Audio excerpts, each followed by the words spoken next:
Business animals. It's Kim with Be More Business.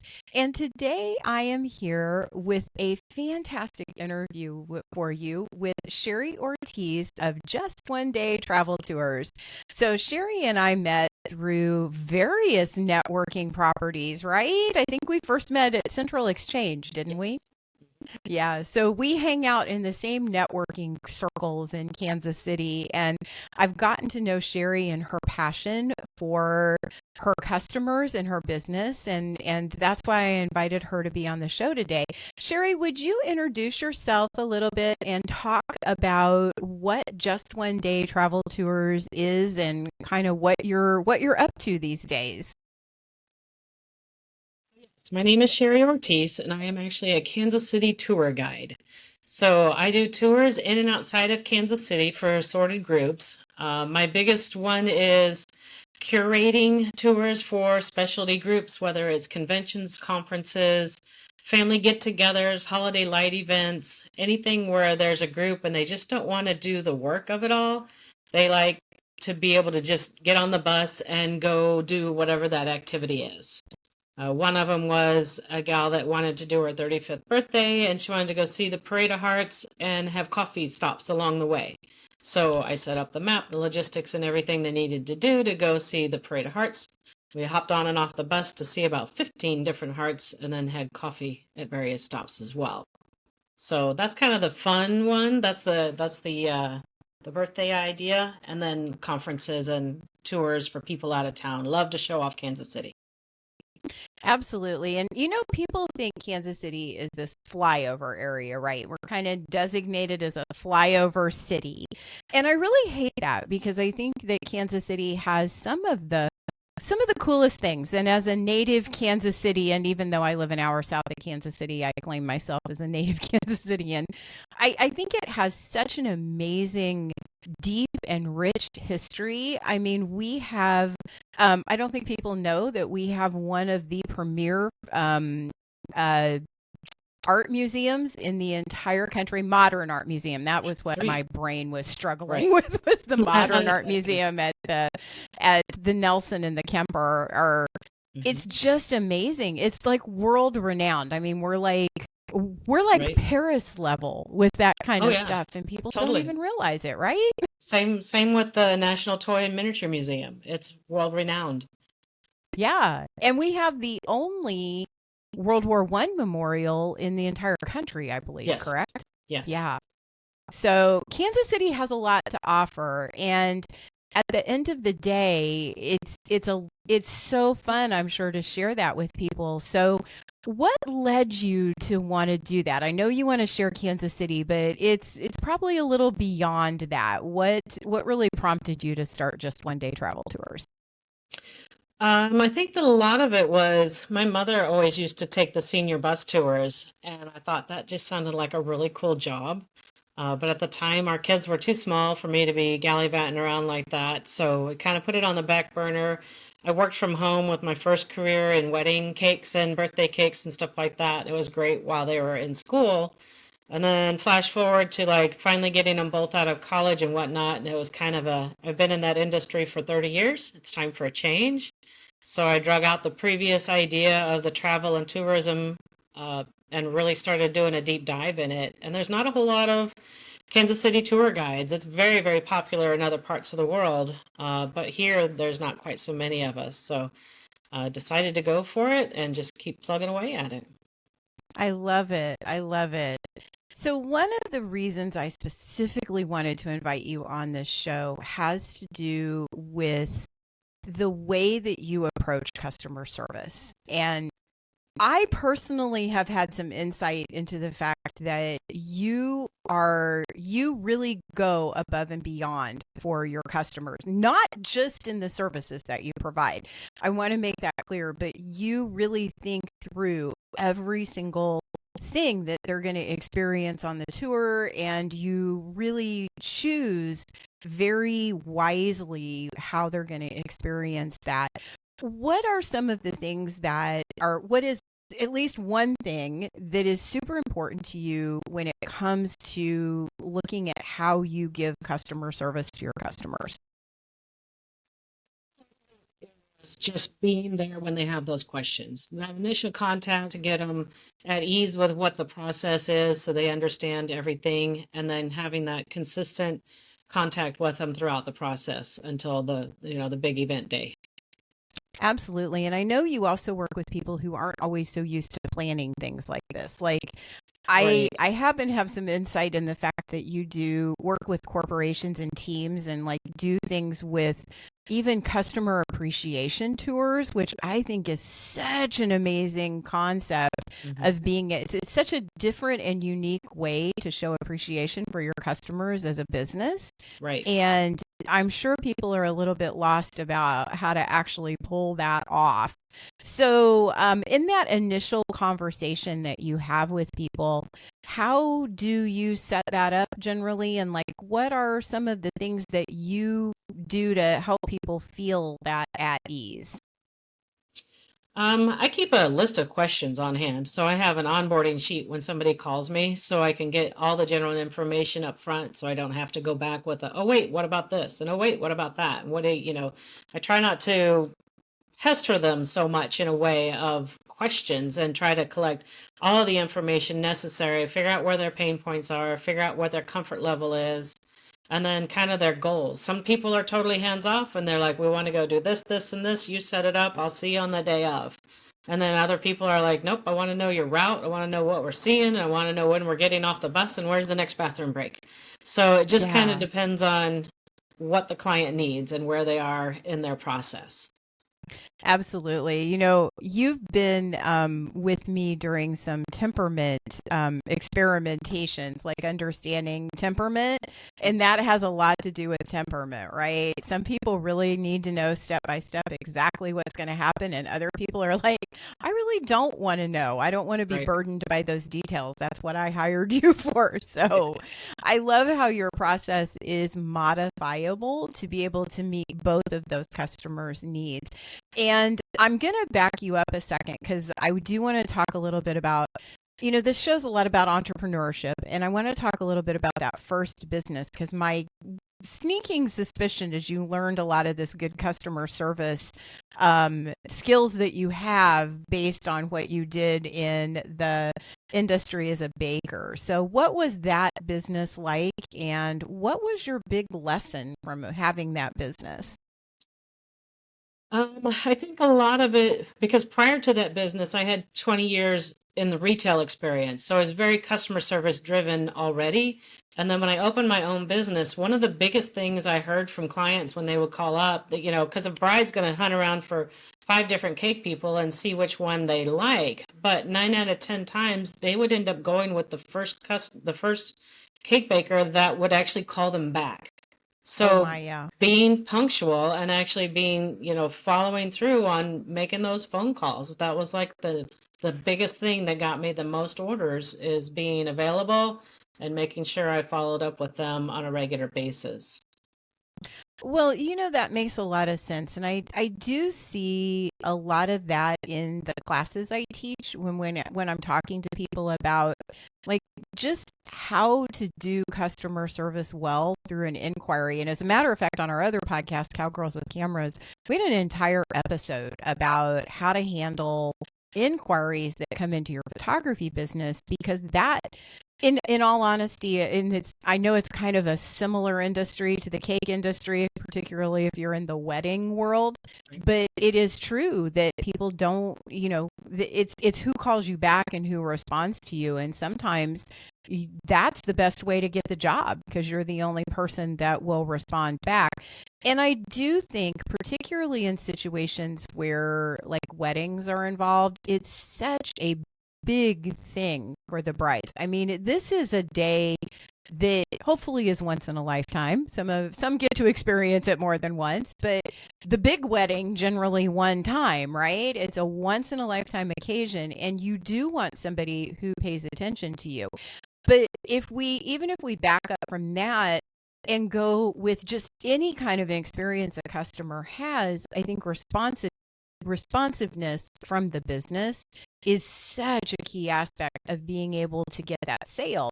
And what's funny is that I bet if you asked people, like what's the biggest obstacle in your business to actually making the sale, they would not think of that as one of the biggest factors. So thank you for sharing that.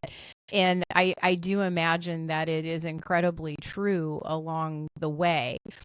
So let's, I want to talk for a second. What made you decide, or what created the situation where you decided to leave being a cake maker for weddings into, like, what was under that? I know you said your kids were a factor in it and the underlying pull for it, but I'm betting there's probably a little bit more to that story. So would you mind sharing some of that? Flexibility for my scheduling. The conference events are going to be Monday through Friday. So other senior events, things like that, they don't have a mandatory weekend schedule where weddings did. And so that was kind of a driving factor in it all. Prior to actually closing the shop, I hadn't really seriously considered it, but it's very seasonal work. And as you go along, if you're working on the fall, you got to be building the spring. And so it was a constant rotating thing. And that kind of scenario got very old very fast, well, relatively fast speaking. But it was looking for something different that was more uh, easier to manage my personal life versus what I want to do in my job. So that was kind of a driving factor there to leave that and launch something different. And that goes back to one of the things that is a big factor for me in any business, in any business model, is creating the business that supports the life you want to live. And if you want to have your weekend free to go to the lake or go do something else, or, be available for your family over the weekend, it's important to have a business that supports that. Right. And the wedding industry certainly does not. And one of the things, I did a lot of weddings in the early on of my photography career as well, because it's an easy but difficult place to get your foot through the door, because there's a lot of, it's very clear. The path from A to B in the wedding industry is Right. very, very clear, right?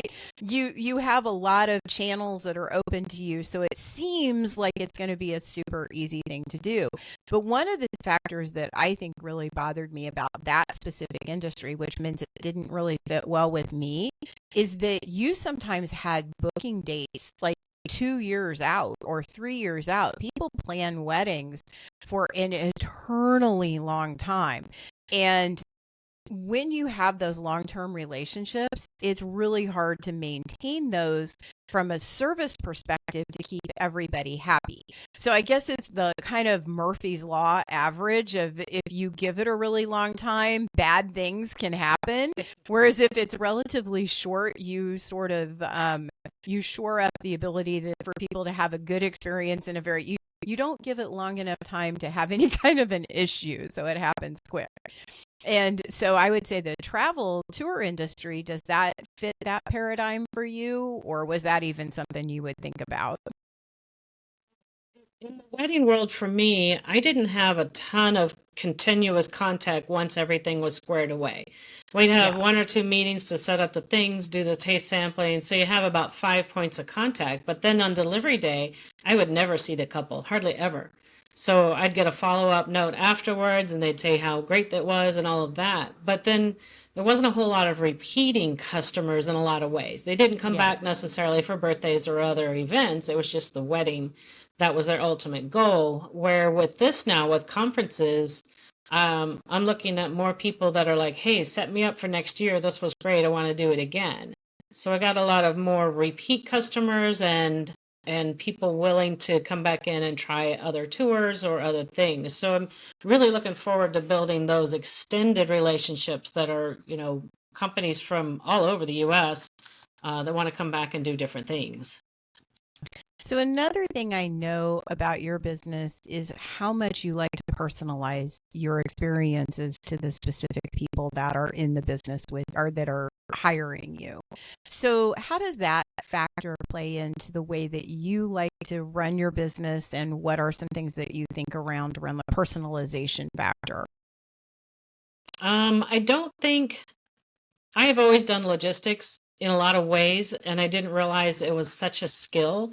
So when people call up and they say, I want to do this and this, and I'm like, but, and I'm already thinking you're across town. You can't do both of those in the one way. So being able to kind of look at it logistically in a process of being able to help them set up their plans for the day, I think that's one of my superpowers, so to speak. Yeah, absolutely. I know that from the discussions you and I have had about the possibility of having a tour come here to the ranch to do some horse experiences, you thought of things that personally I would have never thought of, even though at the time we were talking about it, you hadn't been here. And now that you've been here and experienced it, it might be even different suggestions Right. because it's a different experience that's hard to explain to people. So what kind of challenges have you faced mindset wise in as an entrepreneur in general and in specifics in the industry that you're in with the business that you have today?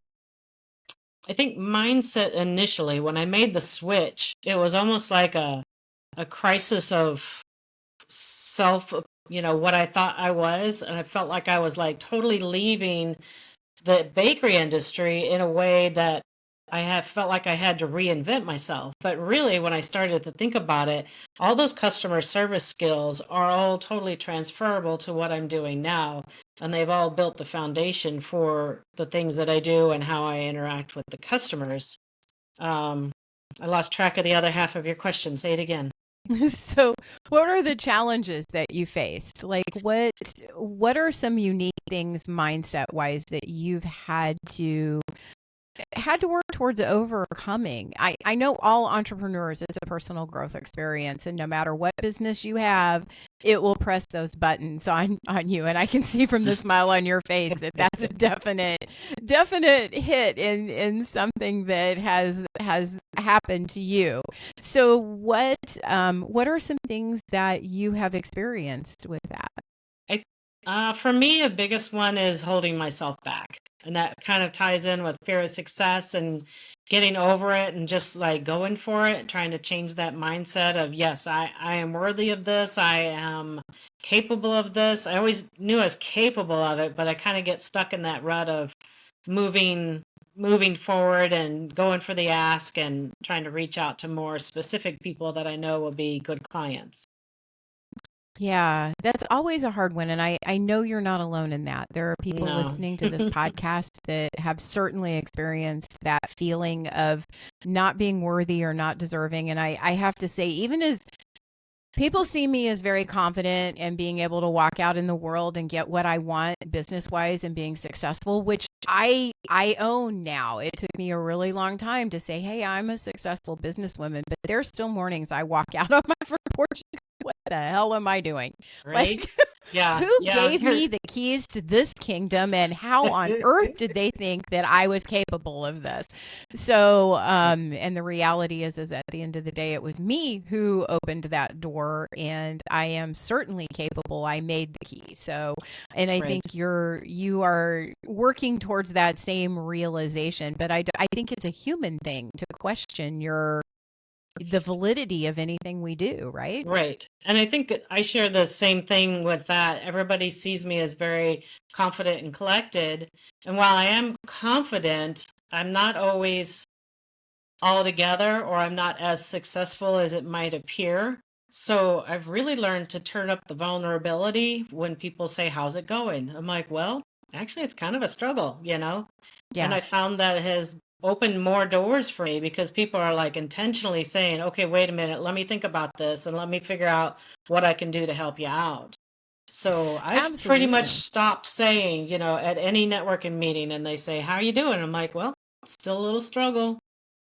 Yeah, because vulnerability is real. Right. Have you ever listened to Brene Brown Yes. talk about vulnerability? And if you're listening out there and you haven't, I highly recommend that you do because so much of our life it's a survival instinct to not be vulnerable.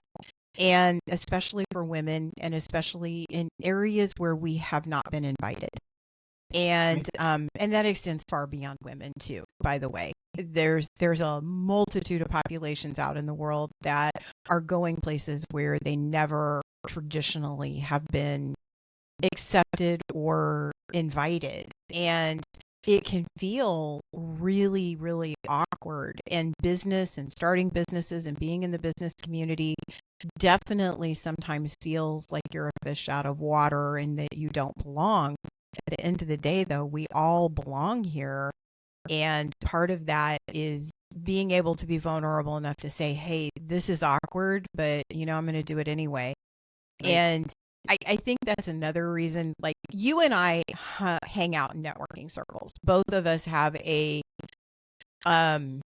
deep appreciation and understanding that networking and talking with people and educating people about what we do and working through all of the equations to help them understand how we can work together is super critical to growing our business. But it is really awkward sometimes to network. And I love there's a group in Kansas City that does awkward networking. Mm-hmm. Yeah, they do a good job. Yeah. So I think that that's a moment of the opening that vulnerability and saying, yeah, that's a definite possibility. But what are some tips that you have or that you have garnered in your knowledge around networking and growing your business? Because that's also building relationships with your customers, right? Right. When it comes to networking, I'm one of those, you can put me in front of 200 people and I'll speak and be fine. You get me in a room with a networking situation, you see a little clique of people, a little cluster of people, and I find it incredibly awkward to walk up and say, "Hi, I'm Sherrie," because I think as a child it was always, that's rude, don't do that kind of thing. So, maybe that's where it comes from, but I still struggle with it. But I have learned through other various people that walk up and introduce yourself, and if you're not getting a welcoming vibe, find a way to bow out quickly and move on to the next group. Yeah, don't hold on to it. Right. Don't attach yourself to anybody's opinion of how you're showing up in any given situation. In networking, and I do believe you're more of an introvert, right? Do you Me? fall more on the introverted side? I'm kind of that extrovert introvert combo. Kind of in the Yeah, like I middle. said, I can go out and do the groups and do all the things. It doesn't bother me at all. But after the end of the day, I'm ready to go sit in a quiet corner. I I can understand that. It is not, I'm one of those people that gets more and more energetic the more I'm around people. So Right. I feed off of that group energy Right. really Yeah, I do well, too. and I'll come Hmm. home with more energy than I left the house with. But Um, all of that said, regardless of whether you're an introvert or an extrovert, networking can feel very awkward, but it's also one of the best ways for you to reach customers that you would not find any other way. right. And when we're talking about customer service really begins and at the very first impression of when somebody comes in contact with your business. And in a networking situation, that's you. If somebody Googles you online, it's your website. It's how do you show up in that specific situation? And when you're thinking about customer service, you got to kind of think about it all through the way. And in our conversation, Sherrie has talked about how to make sure that you're available and that you're efficient and quick in getting back with people and that you personalize that experience for them and that you're willing and open to answer a lot of their questions and that you're also, when they ask you things, you're honest and responsive in how you get back to them. And I think those are all absolute keys in developing good customer service, as well as a very clean relationship with our customers where we don't have a lot of weirdness or I mean, I see people, and this is so common, Sherrie. I do a lot of instruction around CRM, which is all about creating automations for that follow-up process for people who struggle with that. And people will have, and I'm guilty of this as well because I'm a class A procrastinator. But I have a stack of business cards, and I know a lot of other people do too, that sit on your desk. And what's interesting is 24 hours after you meet somebody, the clock to awkward starts ticking. And the longer it ticks, the less likely you are to feel comfortable reaching out to those people. And people will come to me like, how can I reach out to these individuals who I met, I created a relationship with in that moment, and then I never followed through? And I think the biggest lesson, because you can do that, by the way, you can reach out to them. And I think Sherrie gave you a big hint there, be vulnerable and say, life isn't always perfect. And we met a few weeks ago or a few months ago, and I dropped the ball, but I want to pick it back up again. Would you be willing to do that with me in some capacity? But I think the better solution is just to put a system in place that allows you to follow up with people quickly. Do you have that kind of a system in place, Sherrie? I've never asked you that question because it's not the type of relationship you have with me to talk about that kind of thing. But do you have something in place that helps you be able to follow up quickly? Me, I'm a recovering paper person. I'm learning to digitize.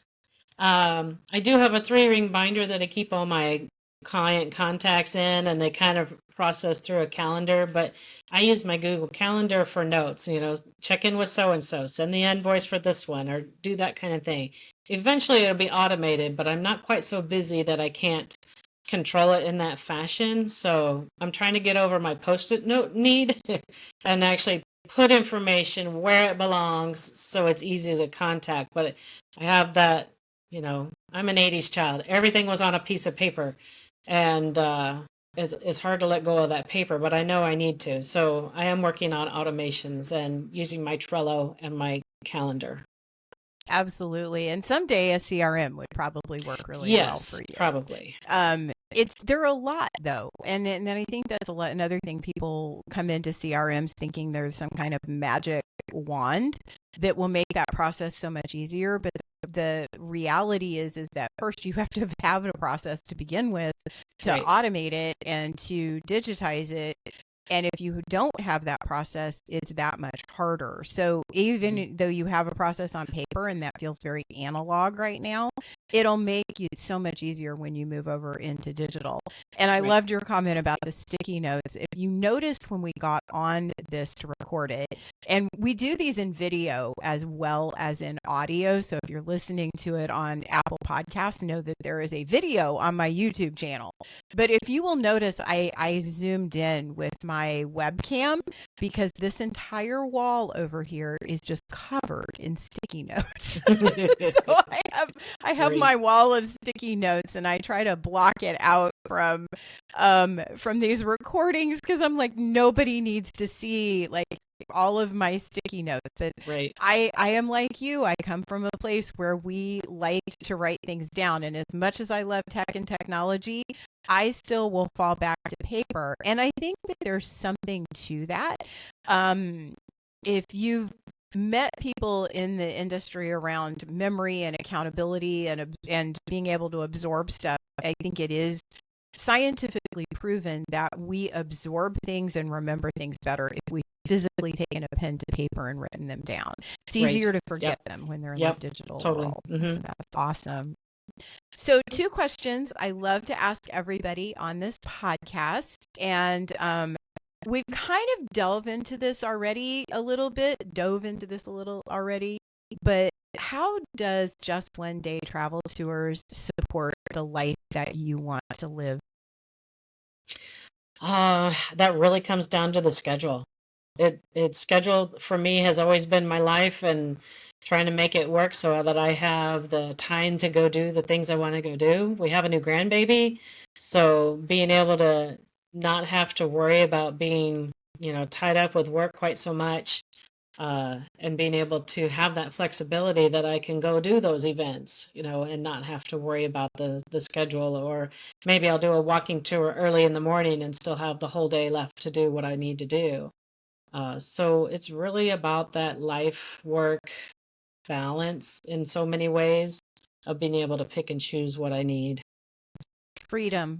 Freedom to Right. be able to choose where you want to be. And I think that's a definite factor for a lot of entrepreneurs out there in the world. And kudos to you for working towards that with your business. And I've watched you kind of, I don't know, did I meet you at the very beginning of this endeavor, or were you already pretty well involved in it when we met? We've known No, each it was other a few pretty years now. much, it was the beginning because technically I launched in 2019, started to see the light of day in spring, and then COVID hit. So I Yeah. ended up taking 2 years off, but I was still trying to build the network, um, which didn't work out in the end because everybody changed jobs. So then when we started coming out in 22, that's when I really started moving full time into this job. Yeah, that's about when I met you at Central Hmm. Exchange. So Hmm. awesome. Um, Another question that I always ask is, can you share a story about an animal or a situation or a group of animals that you have taken inspiration from or who have impacted the way you show up in your business and life?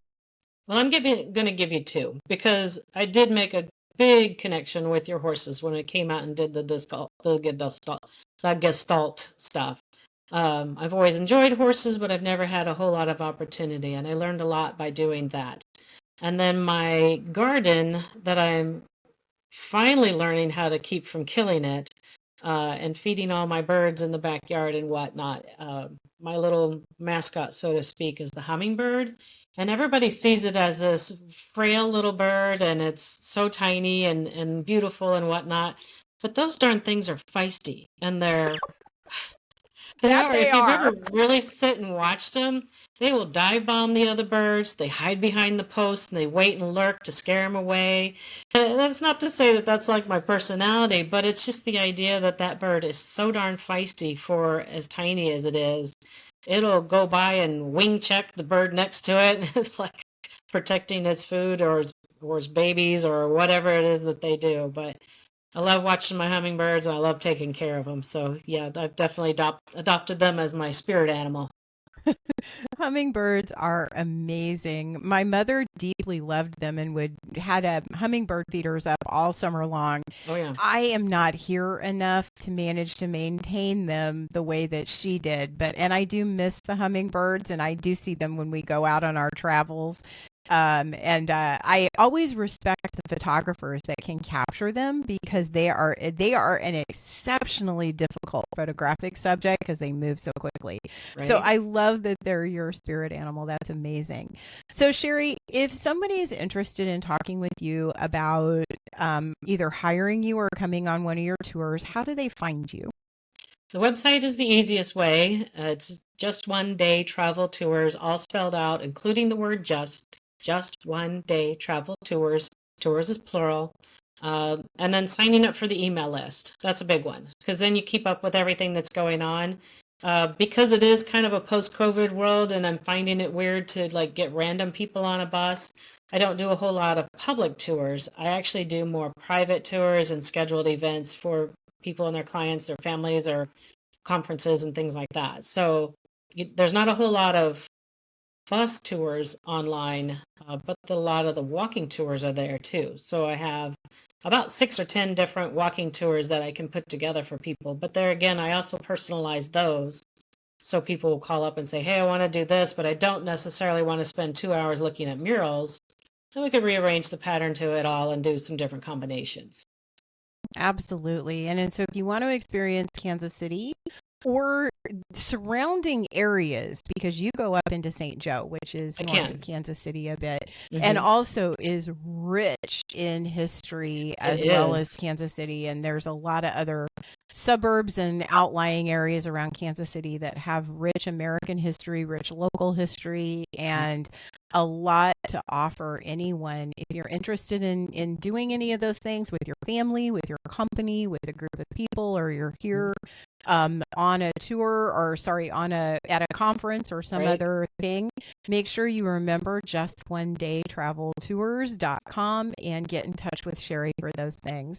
Sherrie, thank you so much for being part of the Business Animal today. Thank And you. for the listeners out there, if you don't mind, hit that like and subscribe. It really helps me be able to keep these episodes coming to you. And if you are listening to this on Apple Podcasts or Spotify, be sure to check out the YouTube channel. And if you're listening to this on the YouTube channel and watching us, make sure you go check out the episodes that are only available on Apple and Spotify, because we have a whole host of episodes that were done before the YouTube channel really got up and going with the Business Animal. Thank you all. Have a great rest of your day, and I'll see you next Tuesday.